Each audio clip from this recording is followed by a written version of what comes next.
Negou-se peremptoriamente, alegando que eu entregaria à polícia. E para quem o senhor iria entregar, seu Getúlio? Pergunta Esther. Para o Carlos ou para a polícia? É lógico que para a polícia. Não vou ser cúmplice de bandidos. Oh, meu Deus! O senhor não sabe o que está dizendo. Sei muito bem, minha jovem. Nesses casos, o melhor a fazer é colocar a justiça no encalço desses bandidos e, se quer saber, pode contar comigo para ajudar a senhora sua mãe, mas não me peça o mesmo para o seu pai e irmão. Não ajudo e nem sou conivente com marginais. Esther começa a chorar baixinho e Hermínia a abraça, consolando-a. Tenha paciência, Esther. Meu pai está nervoso. Fique tranquila. Nós daremos um jeito de ajudar a sua família. O que pretende fazer, Getúlio? Pergunta Dona Ivone, sentando-se ao lado do marido. Ainda não sei, querida. Você conhece o Regis e sabe como é teimoso. Sinceramente, não sei o que está acontecendo com ele. Nunca o vi desse jeito. Parece transtornado por causa daquela joia. Não estou entendendo. Mas o que faremos? Insiste a esposa. Bem, temos que ter calma e raciocinarmos. O que acha disso, Fernando? Sinceramente, vejo muito perigo nisso tudo, seu Getúlio. Penso que o mais correto seria tentar convencer Regis. Não vejo possibilidade nisso e também não posso ficar inerte. Tenho que tomar alguma atitude. Pelo que ele contou-me, é bem verdade que estamos correndo risco. Imagino que esses bandidos tentarão qualquer coisa para reaverem essa joia. Também penso nessa possibilidade, seu Getúlio. Penso, inclusive que, talvez, fosse prudente que o senhor contratasse alguns seguranças. E vamos viver para o resto de nossos dias cercado de guarda-costas.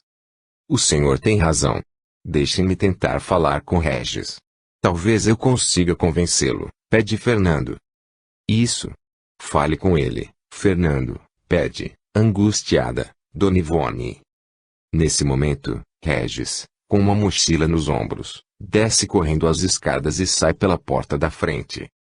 Ei, espere, grita Getúlio, levantando-se. Volte aqui. Regis. Sai atrás do filho, mas não consegue alcançá-lo. Fernando corre também, mas o rapaz, muito mais rápido, alcança o carro e dispara em direção ao portão. Ligue para o Jonas, depressa. Diga-lhe para não abrir os portões, pede Getúlio à esposa, que encontra-se na soleira da porta. Esta corre para dentro da casa, enquanto Getúlio gesticula em direção à guarita, gritando para o porteiro. Jonas. Jonas. Não abra. Porém, não dá tempo e Regis sai. Será que a Joia está com ele? Pergunta Esther. É bem provável, responde Getúlio, desanimado. É um tolo. Nesta altura já devem estar seguindo, comenta Esther. Meu Deus! Isso é verdade, exclama o homem, desesperado. Realmente, só há uma providência a tomar. Vou falar com a polícia. E você vem junto, Esther. Preciso que confirme toda essa história. Irei, sim, seu Getúlio. Não vejo outra saída. Bastante interessante esse relato, seu Getúlio, comenta o delegado Guimarães, após ouvir tudo, inclusive o depoimento de Esther. Quanto a você, menina, fique atenta, pois apesar de dizer-me que nada teve com isso, não me sinto muito disposto a acreditar em suas palavras. Estou dizendo a verdade, seu delegado. Por favor, acredite em mim. Nunca cometi um deslize, em toda a minha vida. Só o de acobertar bandidos. É meu pai e meu irmão. O que queria que eu fizesse? Que os denunciasse. A menina não deve ter nada com isso, doutor Guimarães. O que meu filho me contou bate direitinho com a história dela. Mas sempre é bom termos cuidado com essa gente. Esther abaixa a cabeça, envergonhada. O que o senhor poderá fazer, doutor Guimarães? Bem, o que posso fazer? Vou tentar localizar esse tal de Carlos. Tenho a descrição de alguns dos meliantes que foram reconhecidos pela filha de um dos moradores do prédio. Aliás, a filha do proprietário dessa joia que o senhor me falou, um valioso camafeu, esteve aqui folheando nossas fichas fotográficas e conseguiu reconhecer pelo menos 2 deles. Já temos ideia de onde encontrá-los e estamos fazendo todo o possível para prendê-los. Pode ficar descansado, seu Getúlio. Logo, logo, todos estarão presos. Agora, quanto ao seu filho, preciso de uma foto dele. Por enquanto, já estamos tentando localizá-lo pela placa de seu carro. Agora, tem um detalhe, ele vai ser preso assim que o encontrarmos. Preso? Exclama Getúlio. Sim, preso por receptação de roubo se não devolver aquela joia ao seu proprietário antes de o prendermos. Entendo. Mas, por favor, se o encontrar, telefone para mim. Quero que seja assistido por um advogado.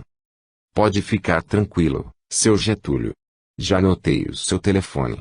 Assim que o encontrarmos, eu avisarei. Enquanto isso, Fernando e Hermínia estão do lado de fora da sala do delegado, sentados em um banco no hall de entrada da delegacia.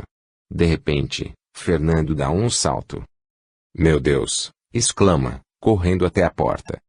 O que foi? Pergunta Hermínia, assustada com a reação do moço seguindo até a parte de estacionamento. Um carro está saindo. Dê-me um lápis e um papel, Hermínia. Para quê? Pergunta, abrindo a bolsa e de lá retirando uma caneta. Não tenho papel. Não precisa, responde Fernando, tomando a caneta de suas mãos e escrevendo os dados da placa do carro no próprio punho de sua camisa. O que aconteceu, Fernando, e por que o está anotando a placa daquele carro? Quem o está dirigindo? Espere aqui e volte no carro de seu pai. Preciso ir. Desculpe-me, fala, agitado, correndo até o seu veículo com o qual dirigira-se até a delegacia, juntamente com Hermínia.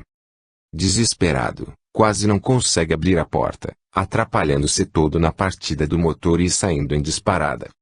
Preciso segui-la, pensa, tentando avistar o carro à sua frente, cerca já de uns 200 metros, porém com muitos outros separando-os na movimentada avenida. Será que é mesmo ela? Pergunta-se, pois parecerá ter visto a misteriosa moça do shopping no volante, no pátio da delegacia. Não poderia ter se enganado. Seu coração disparara ao vê-la. Fernando consegue segui-la por cerca de 15 minutos. O coração continua agitado no peito e um suor nervoso começa a molhar o seu corpo, principalmente porque não sabe o que irá fazer quando ela estacionar.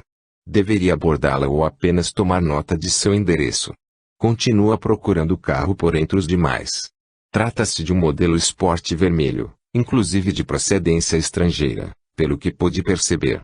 De repente, um semáforo impede a continuação do trânsito numa esquina e Fernando desespera-se ao perceber que o veículo vermelho já o havia atravessado, continuando seu caminho e virando à esquerda, numa próxima esquina.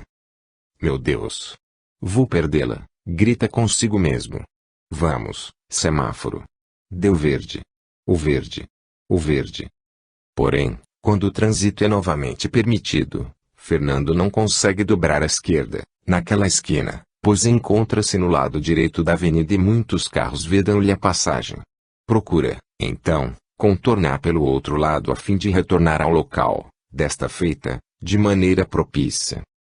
Tenho certeza de que não a encontrarei mais, desespera-se. Mas não tem importância, consola-se. Tenho o número da placa de seu carro. Por ele, encontrarei o seu endereço. E tomara que seja ela mesma. Não posso ter me enganado. Sim, tenho certeza. Desta vez, conseguirei descobrir quem é. Mesmo assim, continua a busca, percorrendo as ruas adjacentes àquele local e seguindo por provável caminho que ela poderia ter feito, através de outra larga avenida, mas em vão. Realmente, reconhece tê-la perdido no tumultuado trânsito daquela metrópole. Nessa altura já se passam mais de 2 horas desde que saiu da delegacia. Lembra-se, então, de Hermínia e de todo o problema por que passa. Como irei explicar-lhe essa minha súbita e desesperada saída, abandonando-a daquela maneira? Já fiz isso no baile. Será que já foram para casa? Pensa. Bem, mas não faz mal. Pelo menos tem uma pista. Depois explico tudo a Hermínia. Ela irá entender-me. Agora preciso tentar descobrir alguma coisa a respeito desta placa. Fernando procura, então, um amigo que é despachante policial que o informa que não será difícil localizar o nome e endereço através da numeração da placa, mas que terá que fazê-lo na segunda-feira. É sábado e dificilmente conseguiria. Mas, por favor, Miguel, roga Fernando. Faça esse grande favor para mim. Fique tranquilo. Ligue-me na segunda-feira e eu ajudarei. Muito obrigado, Miguel.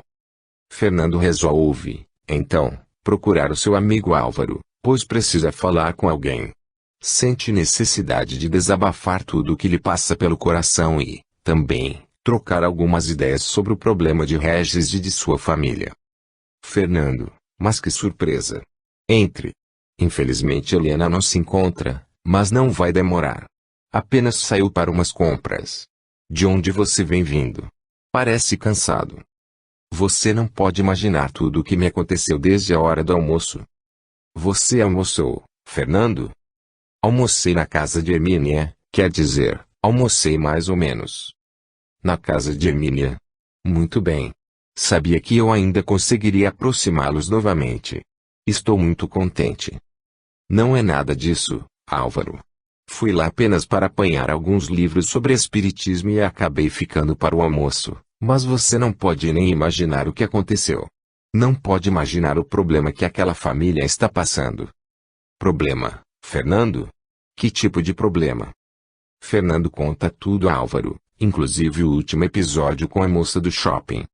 Parece que desta vez você conseguirá, realmente, encontrar-se com ela, comenta Álvaro. Mas é incrível, essa história que contou-me. Uma grande enrascada mesmo. Mas por que será que Regis nega-se a devolver essa joia? Não pode ser pelo seu valor, por maior que possa ter, pois ele tem tudo o que quer. Seu Getúlio é muito rico. Também não consigo entender, Álvaro. Regis sempre me pareceu muito equilibrado. Não parecia ser a mesma pessoa que conheci e com quem convivi por todo o tempo que namorei Hermínia. Há algo de muito estranho nisso tudo. Agora, que a polícia irá apanhá-lo, disso pode ter certeza. E o pior é que será preso e acusado de receptação de mercadoria roubada. E isso é muito grave. Receio algo muito pior. O quê? Que Carlos consiga encontrá-lo antes que a polícia. É verdade. Não havia pensado nisso. Mas, também, ele não poderá ficar eternamente dando voltas pela cidade. Deve estar se dirigindo para algum lugar. Será que Esther ou Hermínia não saberiam informar os lugares que costuma ir? Você tem razão. Deixe-me usar o seu telefone. Vou ligar para a casa de Hermínia. Quem sabe não conseguirei encontrá-lo. Tenho que fazer alguma coisa. Ligue para ela e, se houver essa possibilidade, iremos procurá-lo. Fernando, então, liga para a moça, desculpando-se pelo ocorrido e prometendo dar-lhe uma explicação na primeira oportunidade. Hermínia diz que vai conversar com Esther e tentar descobrir onde o irmão possa ter ido e que assim que tiver uma pista, telefonará de volta, informando-os. Fernando desliga o aparelho e ficam aguardando. Nesse momento, chega Eliana com Marina, sua filhinha. Álvaro coloca a par de tudo. Meu Deus! Pobre Dona Ivone! Que história mais incrível! E vocês pretendem localizar Regis? Não acham isso muito perigoso? Tenho medo, Álvaro. Não se preocupe, querida, teremos muito cuidado. Não iremos nos expor em demasia e alguém tem de fazer alguma coisa. Posso ir sozinho, Álvaro? Não há necessidade de vir comigo, se porventura Hermínia tiver alguma ideia de onde Regis possa encontrar-se. Irei com você, sim, Fernando. Também tenho muito carinho para com aquela família e devo fazer alguma coisa. Não me sentiria bem se não o fizesse. Sei disso, mas, tenta argumentar Fernando, interrompendo as palavras ao ouvir a campainha do telefone. Alô? Atende Eliana que está mais próxima do aparelho. Hermínia. Sim, é Eliana. Pode falar. Sim. Ele está aqui. Um momento. É Hermínia. Quer falar com você, Fernando? Alô? Sim. Você tem uma ideia de onde Regis pode ter ido? Sei. Esther quem teve essa ideia. Então, por favor, Hermínia, descreva-me como fazer para chegar até lá. Sei. Estrada Norte. À esquerda pelo campo de futebol. Sim. Conheço. Sigo em frente até um posto de gasolina. Sim. Mais algumas quadras e à esquerda uma saída com a indicação da vila. Não entendi. Repita. Sei. Agora entendi. Depois de umas 10 quadras mais ou menos, vou avistar um depósito d'água. Dobro à esquerda. No fim da rua. Entendi. A rua não tem saída. Do lado esquerdo, uma construção nova. Certo. Escute, Hermínia. Eles iam sempre lá? Algumas vezes. Não. Ah, sim. Melhor, porque se fosse um costume irem até lá, não teria sido uma feliz ideia da parte dele. É. Eu sei. Com certeza, Carlos já deve ter verificado todos os lugares que costumam frequentar. Esther acha que ele pode ter ido até lá pedir ajuda e abrigo. Bem, eu e Álvaro iremos. Sim, pode ficar tranquila. Teremos o máximo de cuidado. Quem? Seu pai? Não, ele não deve ir, não, pois devem estar vigiando os passos dele. Acredito que ninguém deve me conhecer e, muito menos Álvaro. Está bem. Obrigado. Certo. Se tiver alguma notícia ligo para vocês, imediatamente. Ah! A propósito, diga-me o número da placa do carro de Regis. Tá. Já anotei. Tudo bem. Tchau. E então? Pergunta Álvaro. Hermínia conseguiu com Esther uma informação importante. Diz ela que ultimamente eles costumavam frequentar um centro espírita na periferia da cidade. Um centro espírita? E o que iam fazer lá?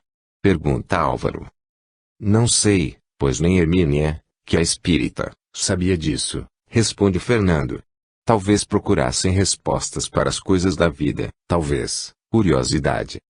E você sabe como ir até lá? Pergunta Eliana. Sei. Vocês irão agora. Logo, logo, estará escuro. Por que não deixam para amanhã cedo? Penso que devemos ir já, Eliana, mesmo porque, se ele não estiver lá, amanhã de manhã poderemos procurar em algum outro lugar que Esther puder nos informar. Não se preocupe. Se virmos alguma movimentação estranha, chamaremos a polícia. Está bem. Tenham muito cuidado, então. Fique tranquila. Vamos, Fernando. 10. Após as recomendações do irmão Flávio, voltamos a caminhar em fila. Andamos por cerca de uns 500 metros até que o ambiente modificou-se radicalmente, fazendo-nos estacar por alguns instantes por causa do verdadeiro choque sofrido. O ar tornou-se mais abafado, o odor mais acre e nossos corpos perispirituais pareciam nos pesar o dobro, causando-nos dificuldade para nos acostumarmos. Irmão Flávio solicitou-nos cautela, muita fé e que nos mantivéssemos em silenciosa oração, procurando sempre o contato com o alto. Atendendo o pedido, assim o fizemos e, dentro de poucos instantes, sentimos-nos mais aptos para continuar a empreitada. Nesse novo ambiente, o sol nos parecia mais apagado e tudo ao redor refletia matizes que variavam do verde escuro ao marrom e as luzes que porventura encontrávamos, iam do amarelo escuro ao vermelho vinho. Falho em luzes porque estávamos na entrada de estranha cidadela que possui iluminação provinda de muitos achotes. Nesse local, muitas eram as ruas com casas que não saberia dizer se estavam em vias de serem acabadas ou recém-destruídas, tamanho era o caos que transpareciam. Mas pior era a exteriorização de seus habitantes, que mais pareciam figuras vindas de cruel batalha.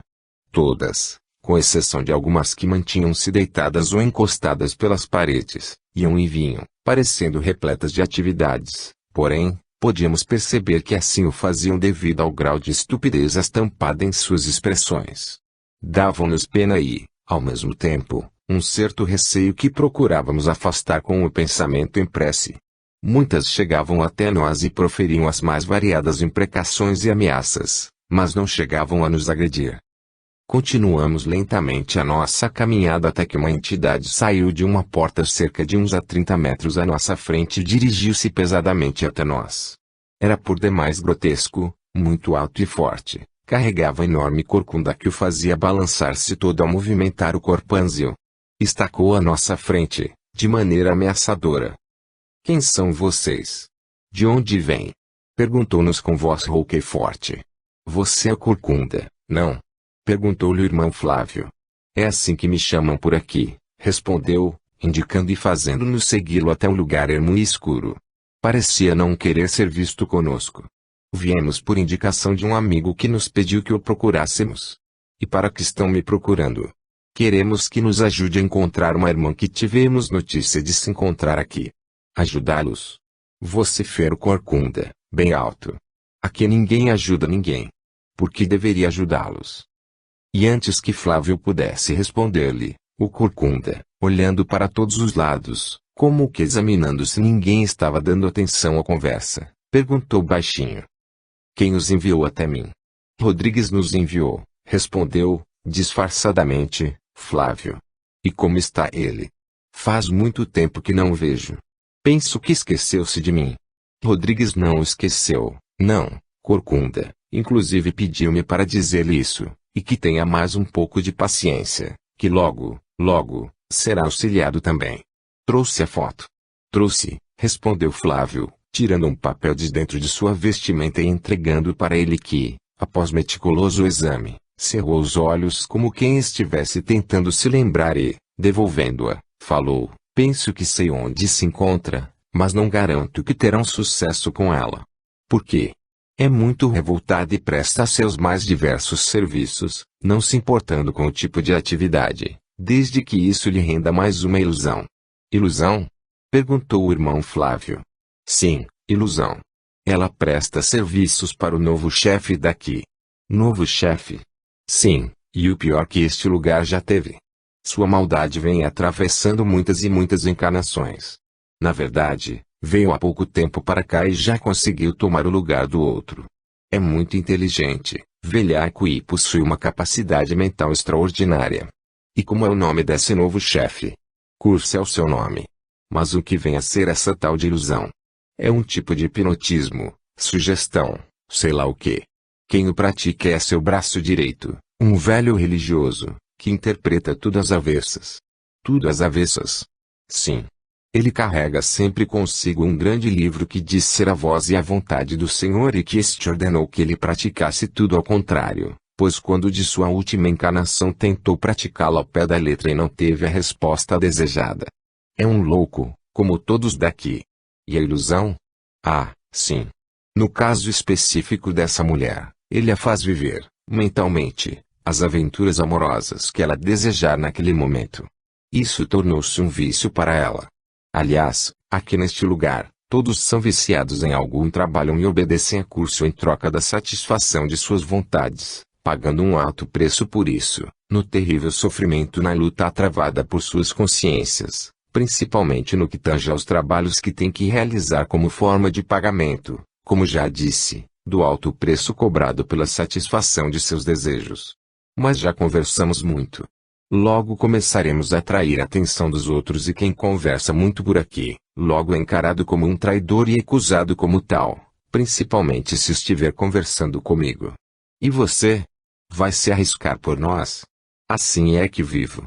Agora, vamos fazer o seguinte, irei na frente e vocês me seguem à distância, pois se alguém da guarda de Curcius vir comigo, serão presos e torturados. Sigam-me se algo me acontecer. Escondam-se e aguardem a minha volta. Dizendo isso, a colossal figura voltou à rua e começou a caminhar bem rente à parede das construções, procurando sempre esconder-se nas sombras. Disfarçadamente, começamos a segui-lo, da maneira como havia nos solicitado. Caminhamos por diversas ruas e vielas, até que, numa bem estreita, o irmão Flávio estacou de repente, fazendo-nos sinal para que nos escondêssemos. Esgueirando-nos por entre velhas pilastras de estranha construção, procuramos nos colocar em posição que nos fosse favorável espiarmos o que estava acontecendo. Parece que cercaram o Corcunda, sussurrou Ivone ao meu lado. Silêncio, pediu-nos Dionísio, logo atrás de nós. Apenas observem. Realmente, o Corcunda estava cercado por cerca de 10 entidades, todas armadas com instrumentos de luta. Uma delas, que parecia longe ser Curcio, mencionado pelo nosso guia, tomou a palavra, moldada por entonações de grande ódio. Quer dizer que ainda não aprendeu a lição, não é, seu porco Corcunda? O que quer? Deseja que o transforme em um grande suíno condenado a rastejar-se por toda a eternidade? Você não irá conseguir nunca, chefe, disse um dos integrantes do grupo. Ele é tão estúpido que não consegue sentir ódio, nem mesmo quando surramos. Não sente ódio? Vamos ver se não me odiará depois desta surra. Não sentirei ódio, gritou Corcunda. Não sentirei ódio porque todos vocês são meus irmãos. Ninguém aqui tem um irmão como você, seu estúpido. Aliás, diga-me uma coisa, o que está fazendo aqui, hein? Será que veio para cá apenas para aborrecer-nos? Fale. Gritou o chefe, desferindo forte pancada no Corcunda com uma barra de ferro cheia de pontas, arrancando-lhe lancinante grito de dor. Fale. Grite.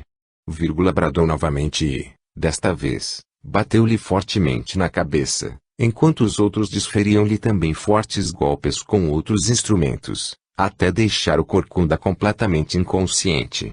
Quando se cansaram de surrá-lo, foram embora, deixando inerte ao solo. Vamos ajudá-lo, sussurrou um dos aprendizes ao irmão Flávio que, calmamente, sentou-se no chão, convidando-nos a imitá-lo. Vamos aguardar. Façamos uma prece para o nosso amigo. Não vamos ajudá-lo? Insiste o aprendiz Jorge. Ele, neste momento, já está sendo auxiliado. Mantenham a calma e confiem em mim. Vamos orar silenciosamente. Olhei detidamente para o enorme corpo tombado ao solo e pude ver o grande ferimento em sua cabeça de onde o sangue escorria abundante. Cerrei, então, os olhos e dei início a uma silenciosa prece em seu favor. Cerca de meia hora passou até que o Corcunda se levantasse e viesse até nós, escondendo-se também por dentre as pilastras. Tudo bem, meu irmão? Perguntou-lhe Flávio. O nosso mais recente amigo limitou-se a menear a cabeça afirmativamente. Parecia estar, ainda, sob o efeito do desmaio. Seu ferimento desapareceu, exclamou Sebastião, o outro dos aprendizes. Nenhum sinal, nem mesmo de sangue, a mãezinha dele o curou, respondeu Flávio, sorrindo. Vamos esperar que se recomponha. Sua mãe o curou? Perguntei, desta vez. Essa é uma longa história, meus irmãos, mas tentarei resumi-la para vocês. O Corcunda, numa vida passada, foi um rico senhor de terras que não soube bem utilizar a sua riqueza e muito menos o poder que detinha sobre o povo de sua herdade. Governava com mão de ferro e pelo pavor que os habitantes daquelas terras sentiam por ele. Por qualquer motivo, ordenava que seus soldados castigassem duramente o que ele denominava de infrator de sua lei. Na verdade, sentia enorme prazer com isso. Tanto castigou que, ao desencanar, passou a exteriorizar, fisicamente, todos os efeitos de seus castigos. Por esse motivo é que detém enorme corcunda, braços e pernas atortos e rosto horrivelmente defeituoso, como podem notar. Muito sofreu por todos estes séculos, principalmente pela perseguição que foi alvo de todos aqueles que não conseguiram perdoá-lo. Vejam os irmãos, que não somente seremos cobrados pelo mal que causamos, mas principalmente pelo ódio que instalamos nos corações de nossas vítimas. Muito tempo passou até que seu orgulho fosse quebrado e pedisse auxílio ao alto. Suplicava por oportunidade de resgatar todos os seus débitos. E foi assim que começou o trabalho que vem realizando há muitos anos, que é o de encontrar, para as equipes socorristas, entidades moradoras deste local e que devam ser visitadas por essas equipes. Seu trabalho consiste em olhar para uma foto do espírito procurado e buscar no interior de sua mente onde já o viu habitando, já que conhece este local como ninguém, como a palma de sua mão. Porém, os que governam essa cidadela constantemente o castigam pelo que faz, assim como vocês acabaram de assistir. Tentam fazê-lo sentir ódio ou revolta para conseguirem colocá-lo à mercê de suas intenções e poderes, mas não o conseguem e quando ele desmaia de dor pelo castigo, vão-se embora. Nesse momento, desprende-se desse corpo perispiritual que habita e encontra-se com sua querida mãezinha que o acolhe em seu seio e lhe dá forças para continuar nessa sua missão até que, um dia, possa vir a ser libertado desse seu resgate para, então, dirigir-se a uma colônia de refazimento e recomeçar uma nova vida. E quando ele volta desse seu sono, onde encontra-se com a mãe querida, demora-se um pouco para recuperar-se da profunda felicidade vivida. Vejam seu olhar, parece o de uma criança, em paz como o mundo. Que história mais linda, irmão Flávio, comentou o aprendiz Jorge, com as lágrimas a lhe escorrer pelas faces, da mesma forma que a todos nós. Mais alguns minutos se passaram e o corcunda voltou ao normal, dizendo: rendo graças a Deus que me concedeu tamanha oportunidade e perdoou todos os males que causei. Rendo graças à enorme fé e esperança que trago no coração. Que Deus nos abençoe a todos, complementou o irmão Célio, um dos socorristas. Vamos continuar a nossa jornada, convidou-nos o Corcunda.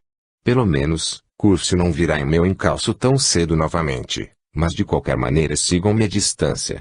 Não convém abusarmos da sorte. Faremos o que nos aconselhar, Corcunda, concordou Flávio. Caminhamos por mais uns 15 minutos, aproximadamente, por entre labirintos e mais labirintos de ruas, todas desencontradas e sem nenhum planejamento urbano, por entre entidades horríveis e extremamente revoltadas que, constantemente, nos emitiam gritos e ameaças. Enorme era o caos daquele lugar fétido, sujo e anevoado.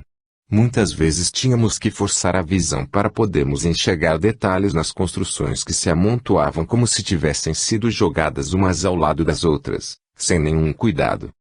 Esta é a casa que ela habita, mostrou-nos o Corcunda, defronte de uma habitação escura e de onde partiam negros fios pela porta quebrada e pelas janelas sem vidraças. Vocês podem entrar. Espero do lado de fora. Vocês 4 esperem-nos aqui, pediu-nos o irmão Flávio, tomando a dianteira e entrando naquele local, seguido pelos outros espíritos socorristas.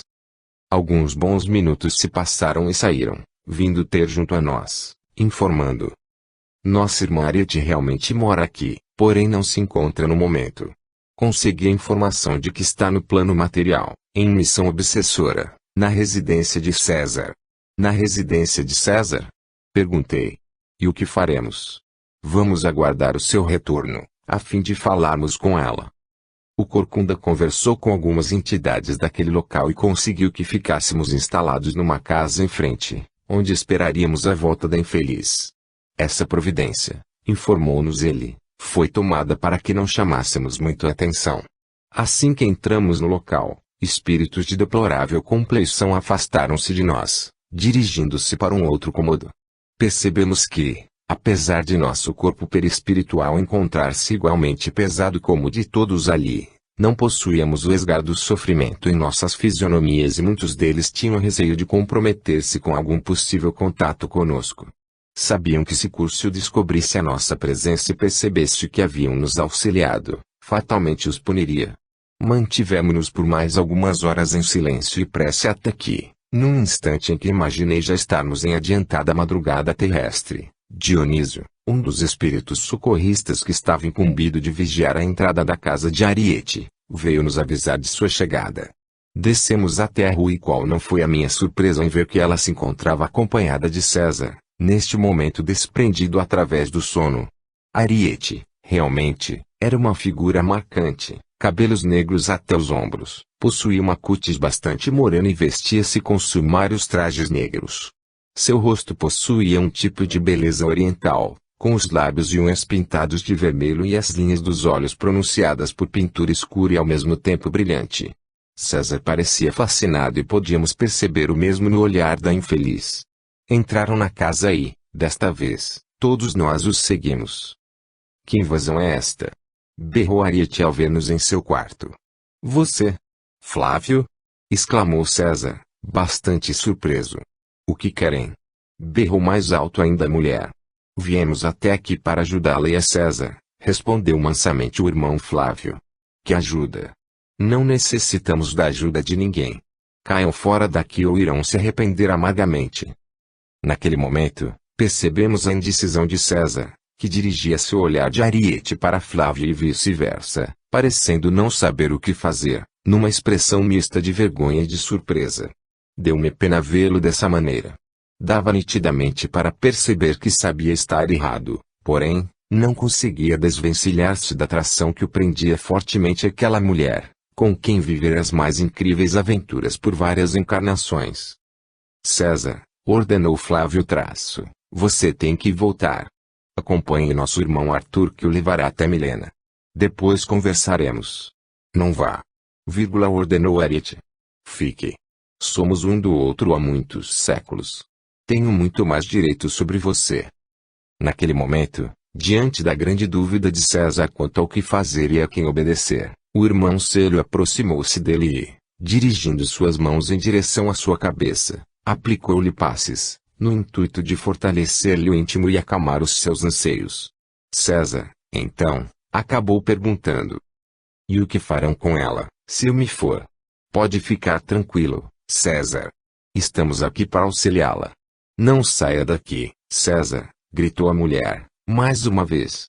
Não vai ou irá se arrepender. César, porém, auxiliado por Arthur, começa a caminhar em direção à porta e Ariete, percebendo que perderia aquele embate, habilmente mudou o rumo de sua conversa. César, por favor, pediu, mansamente. Não me abandone. Tenho muito medo. Fique aqui comigo. César, no entanto, neste momento, praticamente apático em consequência dos eficazes passes, deixou-se levar. Não vá! Gritou Ariete, mais uma vez, desta vez, com uma voz aguda e estridente. Você me paga. Covarde, oremos por ela, pediu-nos o irmão Flávio. Cerramos, então, os nossos olhos e proferimos íntima rogativa a Deus em favor daquela sofredora mulher. O que estão fazendo? O que estão fazendo? Parem. Parem. Cúrcio. Me ajude. Cúrcio. Terminamos a prece e abrimos os nossos olhos, surpreendendo-nos com o que vimos. Enquanto estávamos orando em benefício de Ariete, profunda transformação operou-se nela. De marcante beleza, transformou-se no que realmente era, horripilante figura feminina, difícil de descrever, pois parecia ter envelhecido 2 séculos, tamanha a decrepitude de seu corpo, retorcido para a frente. Seu rosto merecia comiseração.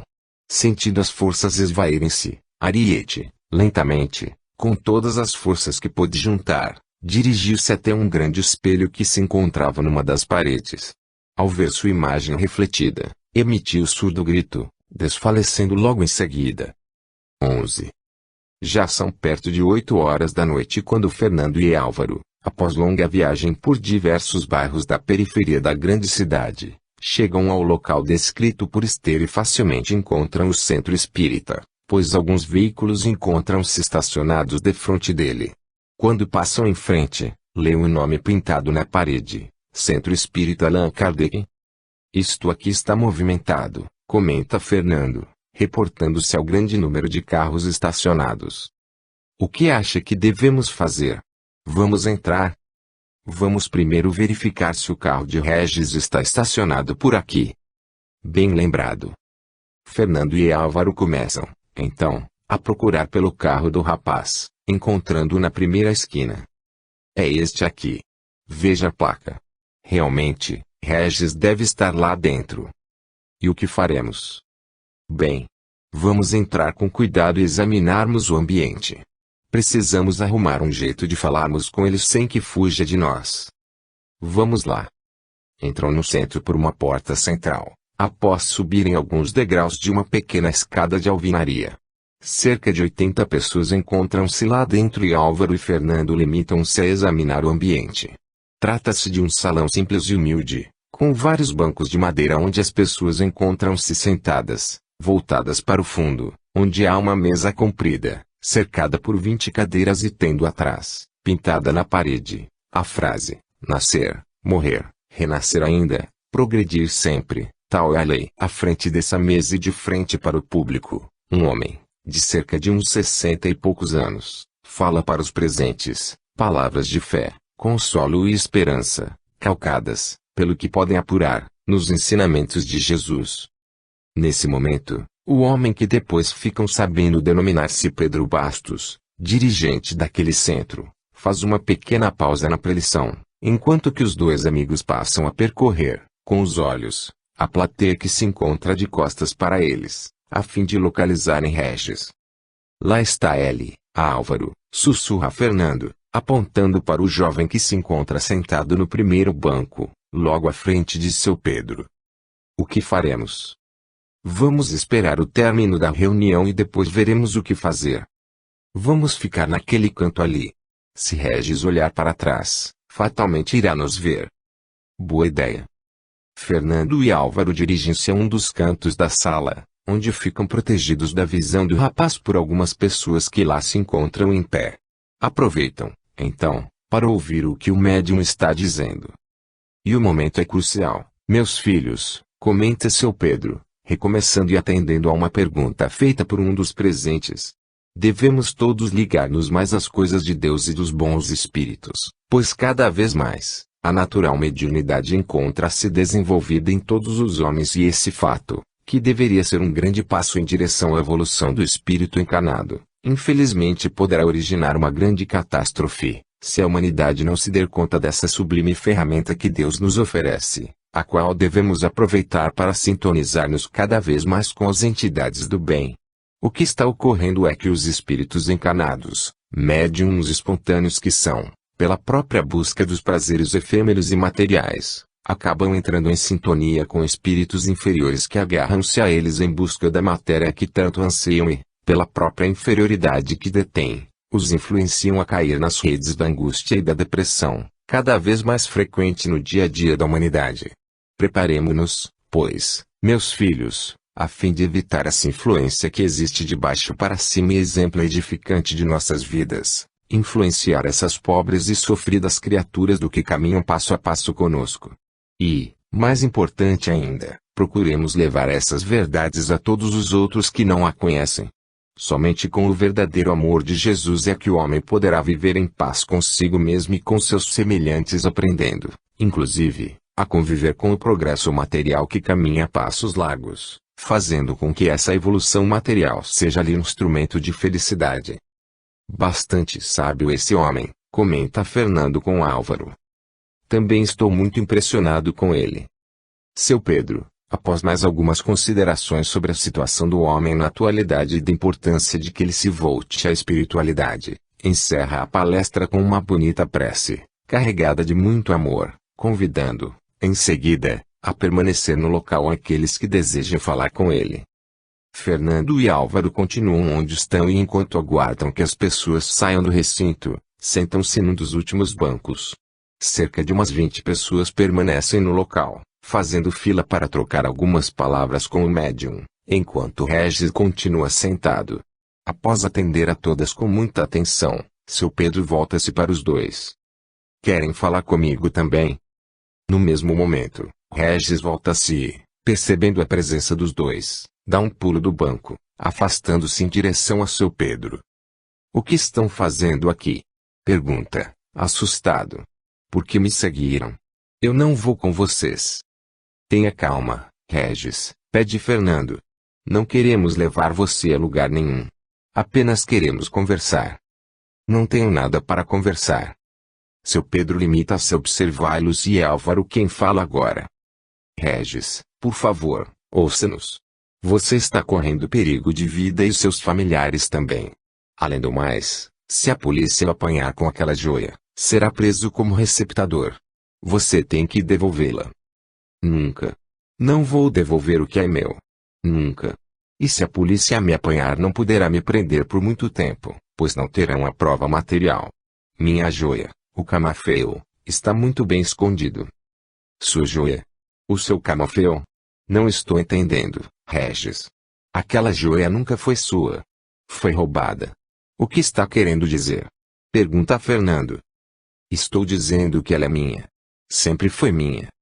Escute, Regis, vamos conversar, por favor, pede Álvaro, cochichando, em seguida, a Fernando. Acho que Regis não está em seu juízo perfeito. Será que está drogado? Olhe seus olhos. Já disse que não quero conversar com vocês. Por favor, seu Pedro, mande-os embora. O médium que, até então, mantivera-se em silêncio, coloca as mãos por sobre a cabeça de Regis e pede-lhe com carinho. Acalme-se, meu filho, e procure controlar-se. Sente-se novamente e vamos conversar. Com o senhor eu converso. Com eles não. Está bem. Então iremos conversar somente nós dois. Por favor, meus filhos, pede, dirigindo-se a Fernando e Álvaro traço, aguardem um pouco do lado de fora. Logo farei com que retornem. Os amigos entreolham-se e obedecem, deixando seu Pedro a sós com o rapaz. O que será que deu nele, Álvaro? Regis parece tão estranho. Só pode ter tomado algum tipo de droga. Seus olhos, como já disse, parecem os de um louco. Você notou? Parecem esgazeados. Sinceramente, não estou entendendo nada. Permanecem ali fora da casa por cerca de 20 minutos, até que seu Pedro vem convidá-los a entrarem novamente. Onde está ele? Pergunta Fernando ao perceber que Regis não mais se encontra no salão. Venho vê-lo, convida o homem. Dirigem-se, então, até uma porta lateral nos fundos do salão que dá acesso a um pequeno quarto. Regis encontra-se dormindo numa das duas camas existentes naquele cômodo. Está dormindo? Sim. Está muito cansado e seria bom que ele passasse a noite aqui. Tomarei conta dele. Mas, afinal de contas, o que está acontecendo? Ele lhe falou a respeito da joia. Regis, por acaso, está drogado? Pergunta Álvaro. Vamos nos sentar aqui, convido o médium, apontando um banco na lateral do salão. Estou sabendo a respeito da joia, sim, e podem ficar tranquilos, Regis não está drogado. Encontra-se, sim, fascinado. Fascinado? Sim, fascinado. O que vem a ser isso? Fascinado pela joia? Mais ou menos. Na verdade, fascinação é um termo que utilizamos para designar quando alguém encontra-se num determinado grau obsessivo. O primeiro grau denominamos de obsessão simples, o segundo, de fascinação e o terceiro, de subjugação. Continuo a não entender. Vou tentar ser o mais claro possível, apesar de ser impossível dar-lhes uma explicação completa a respeito disso com apenas algumas poucas palavras. Na verdade, Regis possui uma mediunidade bastante sensível e quando aquelas joias foram ter em suas mãos, essa peça, em especial, encontrava-se sob, digamos assim, a proteção de uma entidade espiritual profundamente ligada a ela desde um passado remoto. É preciso que entendam que quando abandonamos o corpo físico, após a morte deste, ainda continuamos a possuir as mesmas características de quando encarnado, ou seja, as mesmas virtudes e as mesmas inferioridades. No caso das inferioridades, refiro-me ao egoísmo, à vaidade, à inveja, ao ciúme e, muito especialmente, ao apego às coisas materiais que porventura chegamos a valorizar em demasia quando no plano material. É o que está ocorrendo com relação a essa joia, que cheguei a tocar e pude sentir e inclusive visualizar a história e o espírito a ela ligados. Quando o Senhor a tocou? Alguns dias atrás, Regis esteve aqui com ela. E visualizou a sua história. Sim. Segurei-a em minhas mãos e tomei conhecimento dos principais fatos que envolveram e ainda envolvem. Através de minha evidência, também pude ver o espírito a ela ligado e que está acompanhando e influenciando Regis. Fernando e Álvaro entreolham-se, visivelmente impressionados com o que ouvem, tamanha a seriedade com que o homem lhes fala. Mas será mesmo possível isso? Pergunta Álvaro, mais cético quanto a esse tipo de assunto, o que já não ocorre com Fernando, que já lera alguma coisa sobre a interação que existe entre os dois planos da vida, tanto que faz planos de conhecer em profundidade. À primeira vista, parece coisa de ficção, não é? Pergunta, sorrindo, seu Pedro. Mas podem ter absoluta certeza do que estou dizendo. Aliás, se começarem a prestar mais atenção no mundo ao redor de vocês, perceberão em muito a ocorrência disso. Na verdade, quando um espírito, encarnado ou não, possui muita afinidade com algum objeto e, em muitos casos, até o usuário dele, este fica impregnado com as suas emanações que se apresentam como espessa massa acinzentada a lhe envolver. Aqueles que, como eu, possuem a mediunidade de penetrar esse fenômeno, que chamamos de psicometria, no meio espírita, conseguem ver os acontecimentos que nele encontram-se registrados, como se fosse um aparelho gravador. É o que se chama de objeto enfeitiçado. Não seria bem o termo correto. Agora, é bom que entendam que não é o objeto em si que possui essa propriedade, mas sim, o espírito que se prende a ele, na maior parte das vezes, prisioneiro de recordações que ele lhe traz e que o impregna constantemente com suas vibrações. Por favor, continue. Bem, esse espírito a que me referi, sente-se ainda o dono, o proprietário dessa joia, haja vista que foi ele mesmo quem providenciou a sua confecção há muitos anos com o intuito de presentear uma mulher, a quem amava com exagerada e doentia devoção. Porém, essa mulher que nunca chegou a lhe corresponder o amor, negou-se a aceitar o presente e o infeliz nunca desistiu desse seu intento de presenteá-la, obcecando-se por essa ideia. Naquela encarnação não conseguiu que ela o aceitasse. Após a morte de seu corpo físico, continuou com essa fixação mental, e mantendo-se a joia, tudo fazendo para que, de alguma maneira, ela fosse ter as mãos de sua amada, por diversas de suas encarnações. Ele acredita que se ela receber essa joia de presente, irá se apaixonar e que, no seu desprendimento durante o sono, irá encontrar-se com ele. E agora ele estava próximo de realizar o desejo de presenteá-la, pois que esse camafeu, enfim, foi parar nas mãos do pai dessa moça que a iria presentear com ele. É inacreditável, exclama Fernando. E agora ele foi roubado. Isso mesmo. Foi roubado antes de ela o receber de presente. Regis acabou envolvendo-se com o espírito, pois o tem em suas mãos. Fernando, que já estava começando a entender o que poderia estar acontecendo, arrisca. E esse espírito, através da mediunidade de Regis, não lhe permitiu que a entregasse aos ladrões e agora quer que lhe a devolva a sua amada. Isso mesmo. Só que Regis ainda não conseguiu captar isso. Apenas percebe o sentimento de posse transmitido pelo espírito. Mas então o problema está resolvido. Basta que contemos isso a ele. Regis devolve a joia à legítima dona e a polícia não o prende. Daí, só falta rezarmos para que a justiça ponha as mãos em Carlos e seu bando. Correto, concorda Álvaro. O médium meneia a cabeça, negativamente. O que há de errado? Pergunta Fernando. Acontece que já falei com Regis, mas ele não acreditou em mim e não concorda com isso, continuando a afirmar que é o legítimo dono da joia. Oh, meu Deus! E o espírito que o acompanha? Está mais desesperado ainda e não abandona por um só minuto, fazendo com que esse seu desespero faça parte também de sua mente. O que está acontecendo é uma verdadeira luta mental de grandes proporções, através da mediunidade. E o senhor sabe onde se encontra essa joia? Não tenho a mínima ideia. Tentei fazer com que Regis me contasse.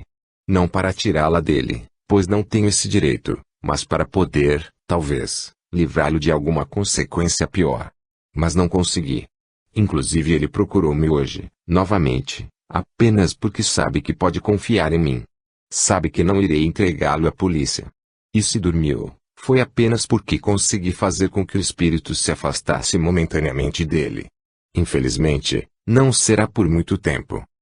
Seu Pedro, responda-me uma coisa, pede Álvaro.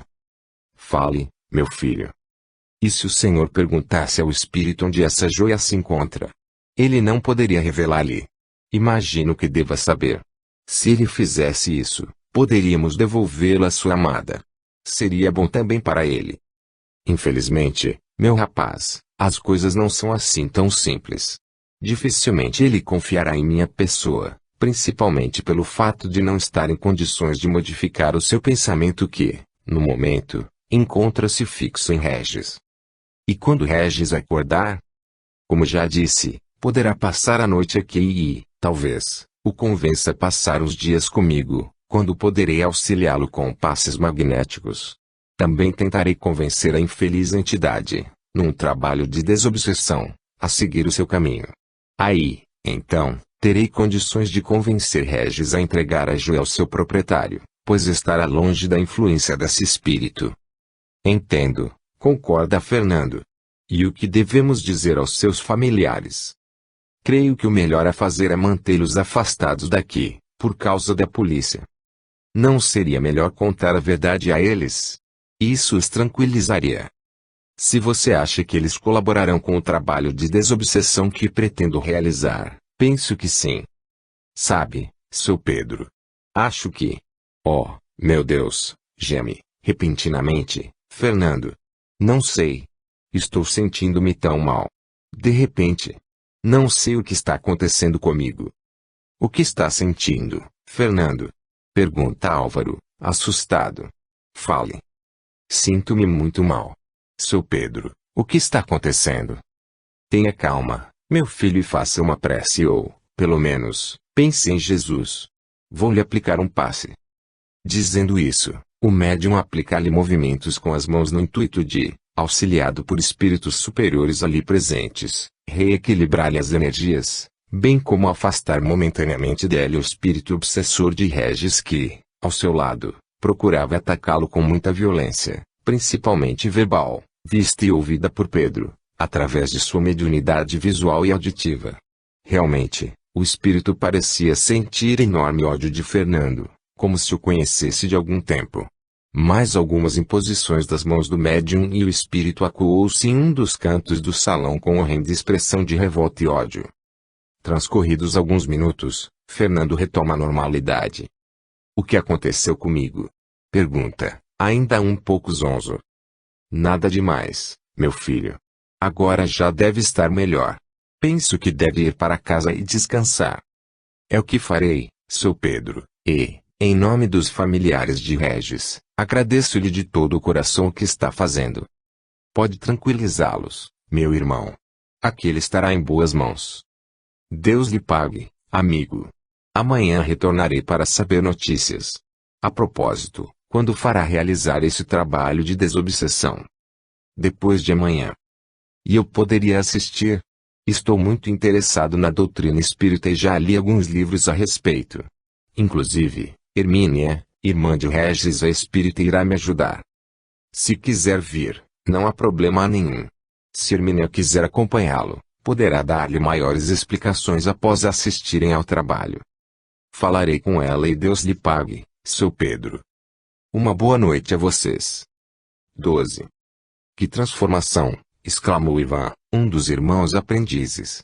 Ariete acaba de tomar a sua verdadeira aparência, concernente às suas vibrações mentais. A aparência que detinha, até alguns minutos atrás, era-lhe proporcionada pelas vibrações deste ambiente umbralino. Assim que as modificamos através de nossa prece, a infeliz retornou à real exteriorização de suas formas. Que bruxaria é essa? Berrou desvairadamente a infeliz. O que fizeram comigo?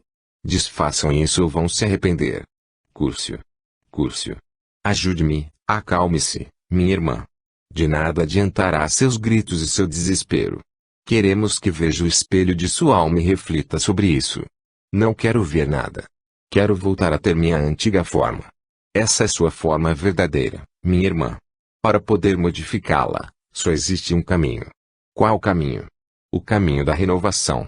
Permita que a auxiliemos. Não quero o auxílio de vocês. Não quero nada com vocês. Socorro. Me ajudem. Cúrcio, o que está acontecendo aqui?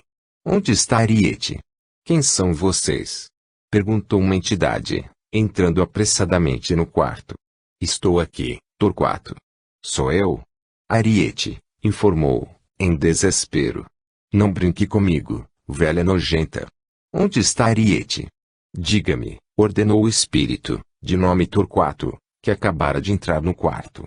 Vestia interessante traje de cor escarlate, próprio do século XVIII, calças justas, arrematadas com meias brancas até um pouco abaixo dos joelhos, sapatos pretos com pequenas plataformas à guisa de salto, camisa branca com babados de renda no peito e punhos e, encimando tudo, longa casaca com botões de luzídio metal dourado.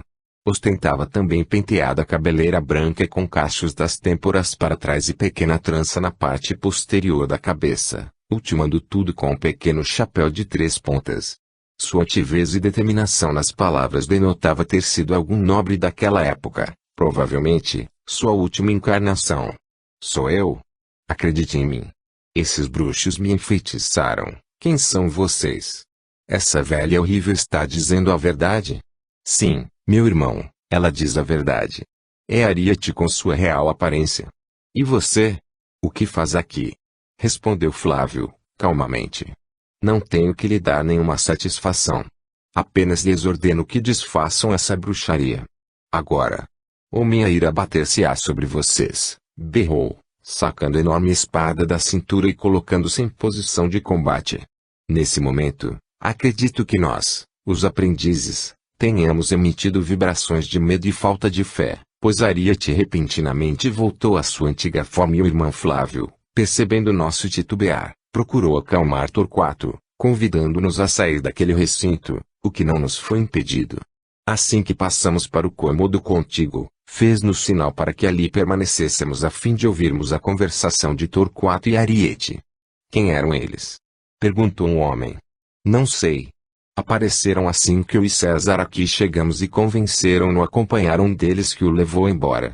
Depois, começaram a fazer uma oração e aconteceu o que você viu, transformei-me naquela figura horrenda. César deixou você sozinha com eles? Sim, Torquato. Aquele traidor,